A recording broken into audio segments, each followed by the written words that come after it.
Welcome to Deepika mom kitchen. ಎಲ್ಲರಿಗೂ ನಮಸ್ಕಾರ.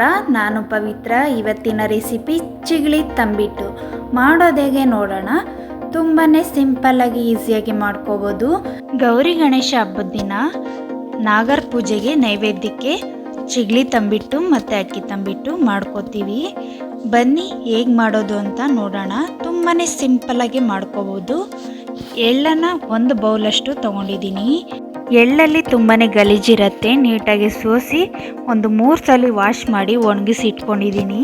ಚೆನ್ನಾಗಿ ಈ ರೀತಿ ಒಣಗಿದ್ಮೇಲೆ ನೋಡ್ತಾ ಇರ್ಬೋದು ಎಷ್ಟು ಚೆನ್ನಾಗಿ ಒಣಗಿದೆ ಅಂತ. ಈಗ ನಾನು ಮಿಕ್ಸಿ ಜಾರ್ಗೆ ಹಾಕ್ಕೊಂಡು ಪೌಡರ್ನ ಮಾಡ್ಕೋತೀನಿ. 1 ಬೌಲಷ್ಟು ತೊಗೊಂಡಿದ್ದೀನಿ. ಎಳ್ಳನ್ನು ನಾನು ಹುರಿದೇನೆ ಹಾಗೆ ಹಾಕೋತಾ ಇದ್ದೀನಿ.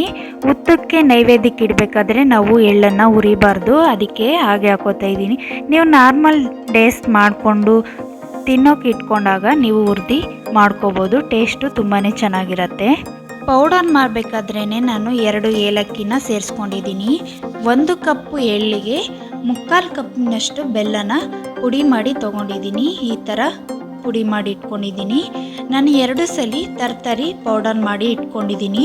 ತುಂಬ ನೈಸೂ ಮಾಡಬಾರ್ದು, ಹಾಗಾಗಿ ಸುಮ್ಮನೆ ಆನು ಆಫು ಮಾಡಿದ್ರೆ ಸಾಕು. ಇವಾಗ ನಾನು ಅದಕ್ಕೆ ಬೆಲ್ಲನ ಸೇರಿಸ್ಕೊತಾ ಇದ್ದೀನಿ. ಬೆಲ್ಲನ ಸೇರಿಸ್ಕೊಂಡು ಈ ರೀತಿ ಪೌಡರ್ನ ಮಾಡ್ಕೊಂಡಿದ್ದೀನಿ. ನಾನು 2 ಬ್ಯಾಚ್ ಮಾಡ್ಕೊಂಡಿದ್ದೆ ಅಂತ ಹೇಳಿದ್ನಲ್ಲ, 2 ಬ್ಯಾಚನ್ನು ಮಾಡಿ ಹಾಕೋತಾ ಇದ್ದೀನಿ. ಈ ರೀತಿ ಪೌಡರ್ ಮಾಡಿಕೊಂಡ್ರೆ ಸಾಕು. ತುಂಬ ನೈಸ್ ಅಂತೂ ಮಾಡ್ಕೊಳ್ಳೋಕೆ ಹೋಗ್ಬಿಡಿ, ಚೆನ್ನಾಗಿರೋದಿಲ್ಲ. ಇವಾಗ ಸರಿಯಾಗಿ ಒಂದ್ಸಲಿ ಮಿಕ್ಸ್ ಮಾಡ್ಕೋಬೇಕು. ನಾವು 2 ಬ್ಯಾಚ್ ಮಾಡಿರೋದ್ರಿಂದ 2 ಸರಿಯಾಗಿ ಹೊಂದ್ಕೋಬೇಕು. ಆ ರೀತಿ ಚೆನ್ನಾಗಿ ಮಿಕ್ಸ್ ಮಾಡ್ಕೋಬೇಕು. ಈ ರೀತಿ ನೀವು ಚಿಗಳಿ ಉಂಡೆನ ಮಾಡೋದ್ರಿಂದ ತುಂಬಾ ಚೆನ್ನಾಗಿ ಬರುತ್ತೆ. ನೀವು ಒಂದ್ಸಲಿ ಟ್ರೈ ಮಾಡಿ ಹೇಗೆ ಬಂತು ಅಂತ ನನಗೆ ಕಾಮೆಂಟ್ಸ್ನಲ್ಲಿ ತಿಳಿಸಿ. ಇದೇ ರೀತಿ ಯಾವುದಾದ್ರು ಹೊಸ ರೆಸಿಪಿ ಬೇಕು ಅಂದ್ರೂ ಕೂಡ ಕಾಮೆಂಟ್ಸ್ನಲ್ಲಿ ತಿಳಿಸಿ. ಆದಷ್ಟು ಬೇಗ ಅಪ್ಲೋಡ್ ಮಾಡ್ತೀನಿ.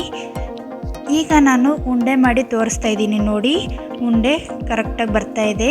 ನಿಮ್ಗಾಗೂ ಉಂಡೆ ಬಂದಿಲ್ಲ ಅಂದರೆ ನೀವು 1 ಸ್ಪೂನ್ ತುಪ್ಪನ ಹಾಕಿ ಉಂಡೆನ ಮಾಡ್ಕೋಬೋದು. ತುಪ್ಪನೂ ಜಾಸ್ತಿ ಹಾಕೊಳಕ್ಕೆ ಹೋಗ್ಬಾರ್ದು, ಯಾಕೆಂದರೆ ಎಳ್ಳಲ್ಲೂ ಕೂಡ ಎಣ್ಣೆ ಅಂಶ ಇರೋದ್ರಿಂದ ತುಪ್ಪನ ಜಾಸ್ತಿ ಹಾಕೊಳಕ್ಕೆ ಹೋಗ್ಬಿಡಿ. 1 ಸ್ಪೂನ್ ಸಾಕು. ಈಗ ನಾನು ಉಂಡೆನ ಮಾಡ್ಕೋತಾ ಇದ್ದೀನಿ. ನಾನು ಎಲ್ಲ ಉಂಡೆನೂ ಇದೇ ರೀತಿ ಮಾಡಿ ಇಟ್ಕೋತಾ ಇದ್ದೀನಿ. ನೋಡ್ತಾ ಇರ್ಬೋದು ಎಷ್ಟು ಚೆನ್ನಾಗಿ ಬರ್ತಾ ಇದೆ ಉಂಡೆ ಅಂತ. ನೀವು ಯಾವ ಸೈಜಲ್ಲಿ ಬೇಕೋ ಆ ಸೈಜ್ನ ಉಂಡೆಗಳನ್ನ ಮಾಡ್ಕೋಬೋದು.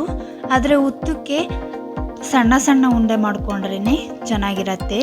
ಹಾಗಾಗಿ ನಾನು ಸಣ್ಣದಾಗಿ ತೋರಿಸ್ತಾ ಇದ್ದೀನಿ. ನಿಮಗೆ ಯಾವ ಸೈಜ್ ಬೇಕೋ ಆ ಸೈಜ್ನ ನೀವು ಮಾಡಿ ಇಟ್ಕೋಬೋದು. ಇವಾಗ ನಾನು ಎಲ್ಲ ಉಂಡೆನೂ ಇದೇ ರೀತಿ ಮಾಡಿ ಇಟ್ಕೋತೀನಿ. ನಿಮಗೆ ಏನಾದರೂ ಅಕ್ಕಿ ತಂಬಿಟ್ಟು ರೆಸಿಪಿ ಬೇಕು ಅಂದ್ರೂ ಕೂಡ ನನಗೆ ಕಮೆಂಟ್ಸ್ನಲ್ಲಿ ತಿಳಿಸಿ. ಆದಷ್ಟು ಬೇಗ ಅಪ್ಲೋಡ್ ಮಾಡ್ತೀನಿ. ಗೌರಿ ಗಣೇಶ ಹಬ್ಬ ಆಗಿರೋದ್ರಿಂದ ನಾನು ಮೋದಕ ಟೈಪು 1-2 ಮಾಡಿ ಇಟ್ಕೊಂಡಿದ್ದೀನಿ. ನೋಡ್ತಾ ಇರ್ಬೋದು ಎಷ್ಟು ಚೆನ್ನಾಗಿ ಬಂದಿದೆ ಅದು ಅಂತ. ನೀವು ಯಾವ ಥರ ಬೇಕಾದ್ರೂ ಈ ಮೆಥಡಲ್ಲಿ ನೀವು ಟ್ರೈ ಮಾಡಿದ್ರೆ ಮಾಡ್ಕೋಬೋದು. ತುಂಬ ಪರ್ಫೆಕ್ಟಾಗಿ ಬರುತ್ತೆ. ಸ್ವೀಟು ಜಾಸ್ತಿ ತಿನ್ನೋರು 1 ಕಪ್ಪು ಎಳ್ಳಿಗೆ 1 ಕಪ್ಪು ಬೆಲ್ಲನ ಸೇರಿಸ್ಕೋಬೋದು. ನಾನು ಆದರೆ 3/4 ಕಪ್ಪು ಸೇರಿಸ್ಕೊಂಡಿದ್ದೀನಿ. ಸ್ವೀಟು ಕರೆಕ್ಟಾಗಿತ್ತು. ನೀವು ಜಾಸ್ತಿ ತಿನ್ನೋರಾದರೆ ಜಾಸ್ತಿ ಮಾಡ್ಕೋಬೋದು. ಇವಾಗ ನಮಗೆ ಚಿಗಳಿ ಉಂಡೆ ರೆಡಿಯಾಗಿದೆ. ನಾನು ಬೌಲ್ಗೆ ಸರ್ವ್ ಮಾಡ್ಕೋತಾ ಇದ್ದೀನಿ. ಗಣೇಶನ ನೈವೇದ್ಯಕ್ಕೆ ಕರ್ಜಿಕಾಯಿ ಮತ್ತು ಮೋದಕ ಕಡುಬುನ 3 ಅಪ್ಲೋಡ್ ಮಾಡಿದ್ದೀನಿ. ನೀವು ನಮ್ಮ ಚಾನಲ್ಗೆ ಹೋಗಿ ಚೆಕ್ ಮಾಡ್ಕೋಬೋದು.